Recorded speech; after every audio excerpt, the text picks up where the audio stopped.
In a world obsessed with success and terrified of failure, mastering the experimenter mindset isn't just an advantage, it's the key to unlocking your innovation and creativity skills. By the end of this episode, you'll discover how great innovators transform every outcome, whether that is good or bad, into valuable data, changing not just how you approach setbacks, but how you view really the entire journey of creation and discovery. The difference between getting stuck and breaking through often isn't about talent or how much resources you have in the form of money, etc. It's about how you interpret and respond to what happens along the way, all those speed bumps you run into.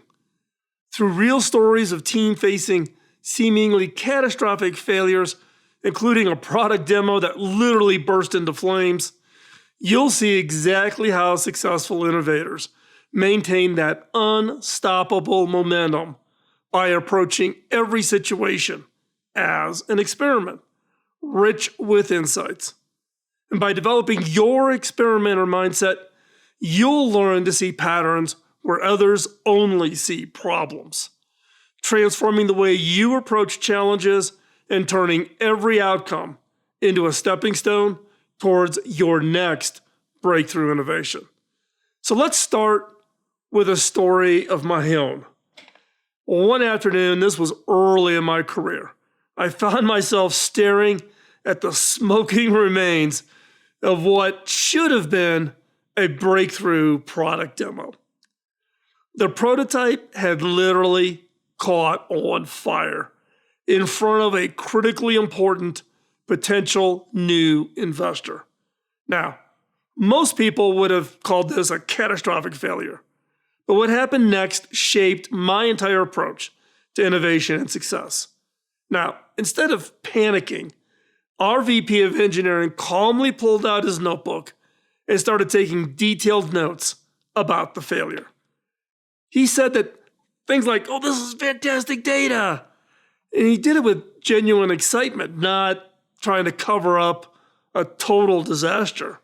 He said that now we know exactly what doesn't work. That moment fundamentally changed how I viewed success, failure, and everything in between. We've all been conditioned to see outcomes in binary terms, success or failure. But what if I told you this mindset was holding you back from your greatest potential? What if every outcome, regardless of whether it met your expectations, could be transformed into valuable data for future successes? So let me show you how this plays out in everyday work situations. Take something as common as team meetings. Most people see heated discussions as a sign of conflict or failure to align. But experimenters view these moments as data about where ideas need refinement. One engineering team I've been advising started keeping what we called a friction log. This is a log of all the hot button issues that came up during meetings. This noted the points of disagreement not as problems, but as areas requiring deeper investigation. Now, this simple shift transformed their most contentious meetings into their most productive ones. It led to breakthrough solutions that would have just been glossed over or ignored if everyone had just nodded in agreement. This is the essence of the experimenter mindset, and it's revolutionizing how innovation leaders and organizations approach their challenges. But before we dive deeper, let me ask you something. When was the last time you celebrated a failure because of what it taught you? When was that? The experimenter mindset isn't just about being willing to fail. It's about approaching every situation as a laboratory for learning, as a positive, as part of educating yourself. During my years working with innovation teams at HP and advising countless startups over the years, I've identified 5 core characteristics that define what I refer to as the experimenter DNA. Now, more importantly, I've discovered really the specific actions underneath each of these elements that can help you develop. So let's start off. Number one, an experimenter has a hypothesis-driven thinking. At its core, hypothesis-driven thinking means never making blind assumption of what will or won't work. Instead, you frame every initiative as a testable prediction, transforming kind of those vague ideas into clear experiments that can generate meaningful data. How to do that? Frame every project or initiative as a testable hypothesis. If we do X, then Y will happen because of Z. Then create small, quick experiments to test those assumptions before you make any really big commitments to the project. Next, keep a running list of your current assumptions and actively look for ways to validate or invalidate them. Next, set clear success criteria before starting any experiment. The second element of the DNA for an experimenter mindset is maintaining meticulous documentation. Documentation isn't just about, recording what happened. It's about creating a living library of insights that really compound over time. The most successful experimenters I've worked with treat their documentation as their most valuable asset, using it to identify patterns and extract insights that would otherwise be lost to memory. Now, in the past, as an engineer coming up in the early 80s, working in Silicon Valley, every engineer was required to have your lab notebooks where each page was numbered. You dated it. You actually validated the date for your lab partner in the cube next to you. It was the ultimate gold record of the research, tests, experiments, and became crucial historically to create your patents. For some reason, we've gotten out of that. We don't keep the level of documentation that we should. We should. So how do you do that? So you should maintain what I call a discovery journal. Record not just what happened, but your thought process behind the decisions. Why did you set the experiment up a certain way? Next, document your failures with the same rigor as your successes. Go through and collect the data. Create templates for capturing experimental results that include the initial hypothesis, methodology, observed results, lessons learned. And then next, schedule regular review sessions to analyze your documented experiences and extract the patterns. So now you got the documentation. Third element of the DNA, emotional detachment. The ability to separate yourself emotionally from the experimental outcomes is perhaps really the most challenging and crucial characteristic of being an experimenter. This isn't about being cold or unfeeling. It's about maintaining the objectivity needed to learn from every result, whether it matches your expectations or not. Next, practice referring to outcomes as results rather than successes and failures. And then, when reviewing results, use objective language. The data shows instead of I failed at. And then, create a personal ritual to help you separate yourself from the outcomes. I know one executive who literally has an experimenter hat. He puts it on when he's doing his experimentation, and he takes it off when he leaves the innovation lab. And then celebrate unexpected results as much as the expected ones. They often lead to breakthrough insights. This is where you celebrate successes and failures. You celebrate the results, the learnings. That's important. The fourth element of an experiment DNA is pattern recognition. Pattern recognition is the art of seeing connections and insights, really across seemingly unrelated experiments and results. This skill transforms individual data points into a web of understanding. It allows you really to spot those opportunities and those solutions that others miss. So how do you do that? After each experiment, ask, where else have I seen something similar? Then keep a pattern log. where you record reoccurring themes across different experiments. And then practice connecting dots between seemingly unrelated experiments. And then schedule monthly pattern recognition sessions where you review your experiments, maybe with yourself, maybe with other team members, looking for those hidden connections. The fifth element of a DNA for the creator mindset is an iterative mindset. An iterative mindset means understanding that the first attempt is never the last. It's simply the beginning of a journey of continuous refinement. It's about embracing the idea that every result, whether positive or negative, is simply a stepping stone to the next, the better experiment. So how do you do that? You break large experiments into smaller, testable chunks. You set up that rapid feedback loop to quickly gather data. You create iteration cycles with specific timeframes. I kind of recommend 1 week cycles for most experiments. If it goes longer than that, it's easy to get distracted, pulled off, modify the experiment. You want the experiments to be small and in chunk sizes. Next is maintain a next test list where you immediately record the ideas for follow-up experimentation. So you're constantly building an entire list of experiments.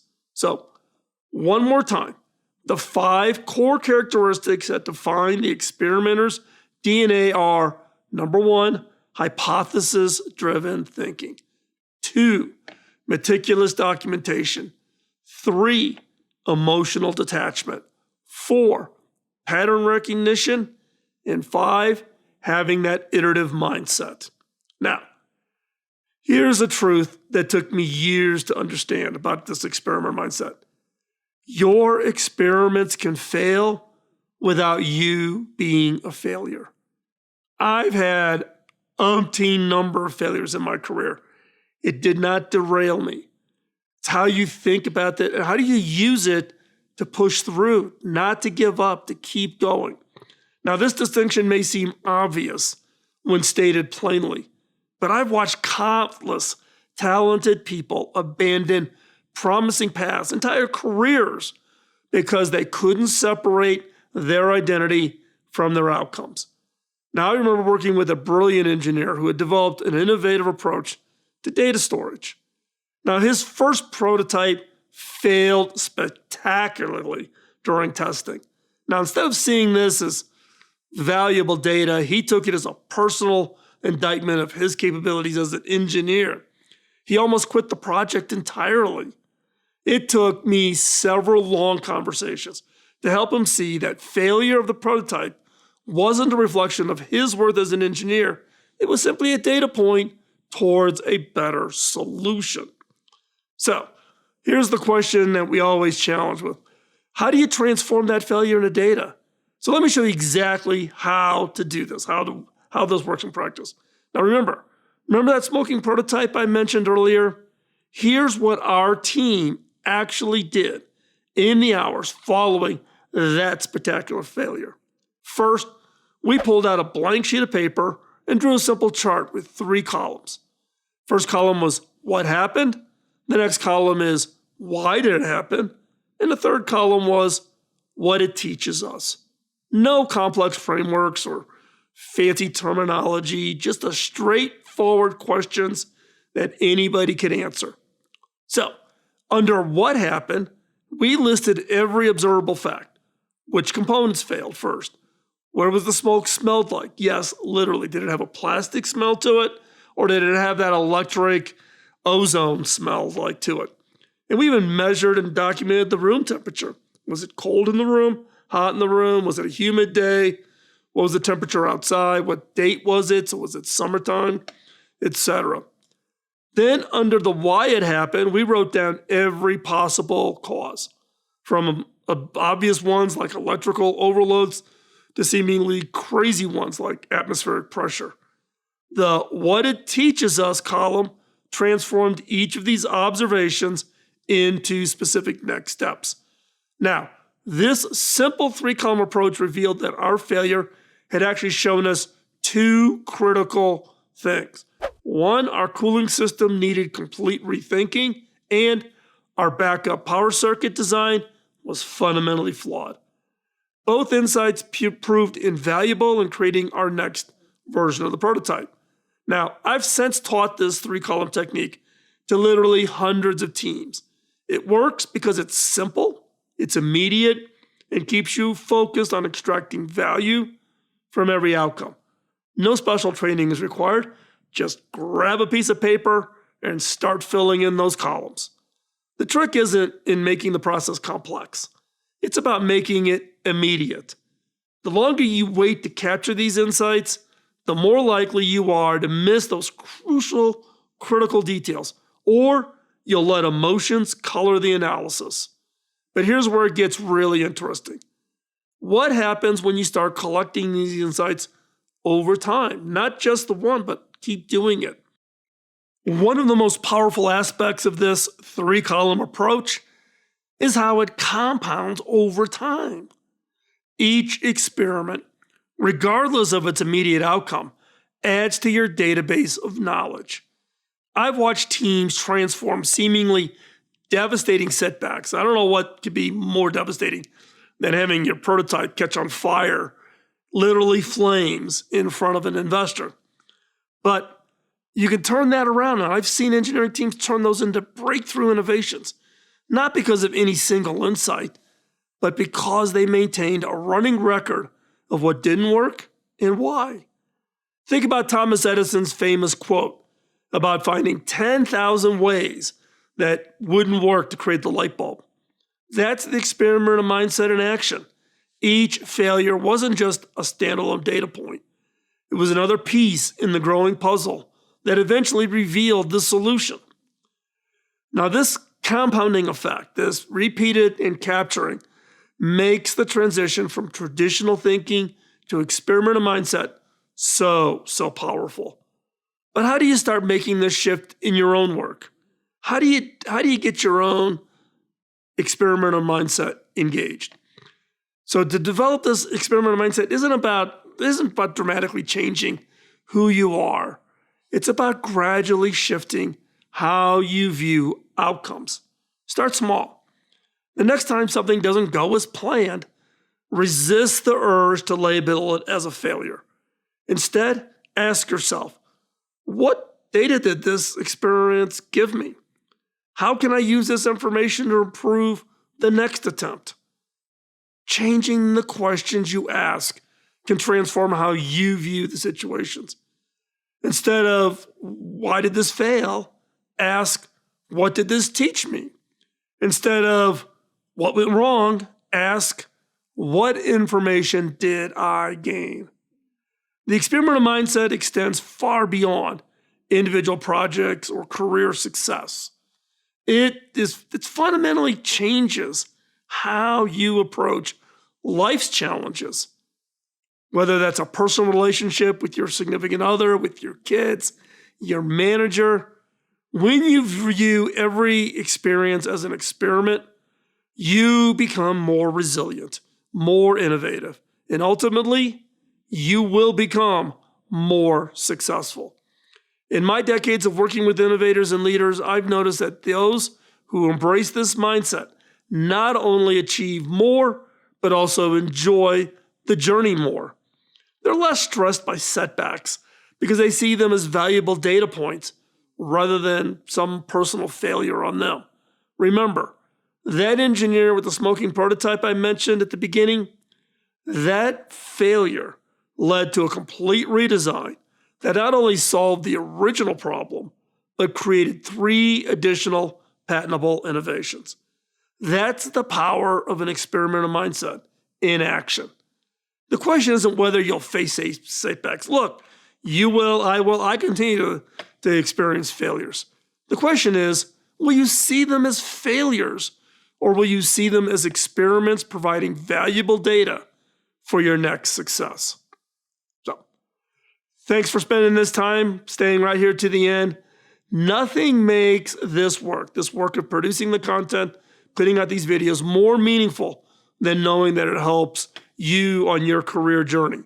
If you're getting value from the insights, join the community. by hitting the subscribe and that bell icon to be notified each and every time we post.